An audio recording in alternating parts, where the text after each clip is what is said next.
Shalom, all praises to Yahweh, Bashem, Yahweh Shai, Bashem, Harakah, Kodash. Double honors unto the apostles and elders of great Musa and all well, and Shalom to the whole four elect. This Paya Allah of the GMS London camp, and this is News and Prophecy, Prophecy and News. And I have an article here from Zero Hedge, which reads Snitchgiving, which is a take on Thanksgiving, alright? Americans are being urged to report families gathering for the holiday. Right? So it says, imagine you're sitting around the table with your family, inhaling the aroma as grandpa begins to carve the turkey and there's a knock at the door. Here's a late guest, a neighbor dropping by. Happy Snitchgiving. No, it's a health official or the police here there to quell your gathering because somebody snitched on you for making the decision to spend time with the people you love, right? And let's keep it 100, man. Keep it at 1. Let's be honest. Thanksgiving is nothing but a demonic high holy day of this kingdom of Esau Edom's rulership, right? It's about celebrating the deaths of the so-called Native American Indians who are the tribe of Gad, according to the prophecies in the Bible, alright? Starting with Genesis, the 49th chapter, Deuteronomy, the 33rd chapter, as well as Deuteronomy 28. And even in the book of Nahum, where it says, woe, I believe it's in Nahum where it says, woe to them that give a man strong drink, something to that effect. But yeah, basically it's a demonic high holy day, and you got Jake, wicked niggas and dumb Negroes out there, man, celebrating a day because they've basically embraced American culture, alright? And really, it's about the celebration of the downfall of your brother, right? So let me read on this. Let me read this again. So it says, no, it's a health official or the police there to quell your gathering because somebody snitched on you for making the decision to spend time with the people you love. It certainly sounds dystopian, doesn't it? Or like something from a country under enemy rule. But it is indeed the United States of America where government officials are urging people to rat out their neighbors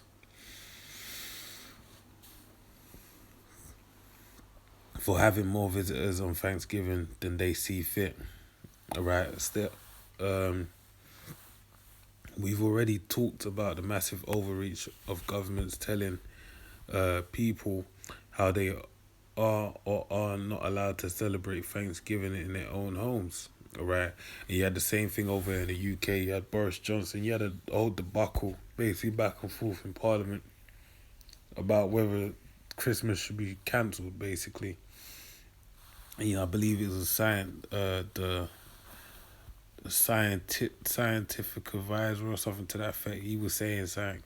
He was talking about it. He advises against it, right? But in reality, Parliament understood that, look, these people are not gonna adhere to it. Like, just let them have 5 days and let people fly back to their country, etc., etc.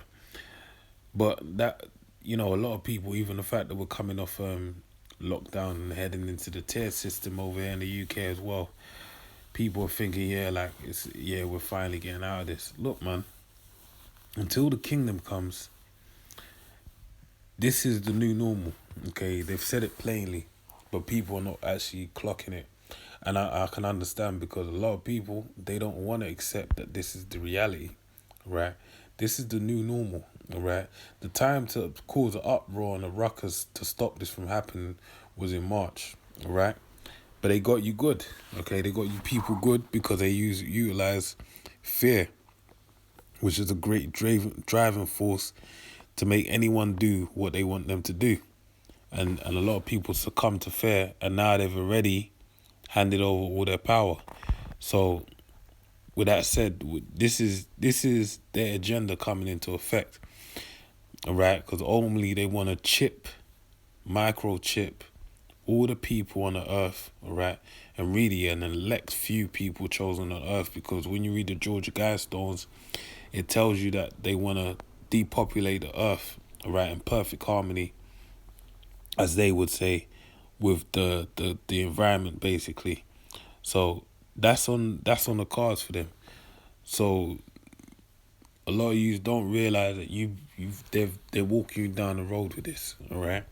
So anyway, reading on, it says uh now let's take it up a notch while watching our neighbors getting turned into brown shirts for the great food. Right.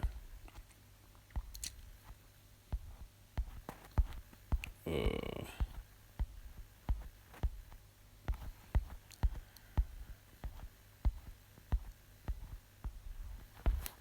let me let me read on a bit. So it says, lots of folks are willing to knock on their neighbors. Don't fool yourself into thinking your neighbors wouldn't do such a thing. More than a third of the people who took in a Rasmussen poll would rat out their folks next door in a heartbeat. Thanksgiving is just around the corner, and this year promises to be enjoyable. And the festive day of knocking out your beloved neighbors, according to a 2020 survey by Rasmussen, 36% of American patriots will be willing to call the cops on their neighbors if they notice their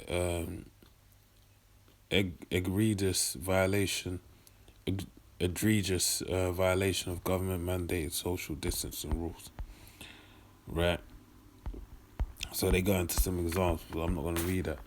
But basically, we're in a time of prophecy, man. Right? This, listen, this is leading to race riots, sedition among men. Basically, you're going to have a total, what's that word? Basically, society is just going to crumble. It's circling a drain, more or less, all right? And the reason why I say that is because all these kind of things like this, the urging of people to snitch on one another, is causing division. That's where, there's people that don't feel that threatened by this virus, where there's others that feel greatly threatened. So you have the two at odds with each other, and each of them are gonna be pit against each other. All right, you never know, and a lot of the people that are just not adhering to it tend to usually be as well criminals and whatnot, people of that nature, of that cloth, people that don't respect authority, should I say. So in saying that these are people that don't respect authority, what I'm saying is that them being snitched on by someone could cause, it goes both ways basically, right? So what I'm basically saying is violence is bound to erupt, okay? So I want to read this scripture. This is Matthew 24:12-13. It says, and because of iniquity shall abound, the love of many shall wax cold. Right? And this is what we're seeing right here. We're seeing iniquity. Alright? Waxing bound. Time of trouble. Okay? So it says the love of many shall wax cold. And that's what's happening. In this time of iniquity, you're having the love of many wax cold towards one another. Alright? So it says, but he that shall endure unto the end, the same shall be saved. Alright? So basically, in a nutshell, also let's remember, the love of many waxing cold is feeding into different manners of death, alright? You got the pestilence, as the plagues, but then you also have the sword, okay? Which is going to be utilized, and you're going to have the famine as well, alright? And you got all these different factors that are going to play into the events that we're heading into, okay? So anyway, with that, man, I pray you're edified. I say shalom.